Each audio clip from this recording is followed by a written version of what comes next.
Bagi menjalin kerjasama strategik dalam bidang keuangan, Universiti Malaysia Sabah UMS Kampus Antarabangsa Labuan tandatangani surat niat LOI bersama Bursa Malaysia.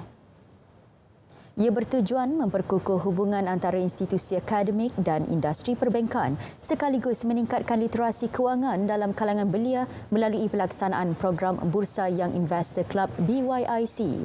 LOI tersebut melibatkan pelaksanaan kerjasama program pembangunan dalam melahirkan graduan kompeten dan memenuhi kehendak industri yang semakin kompleks dan kompetitif.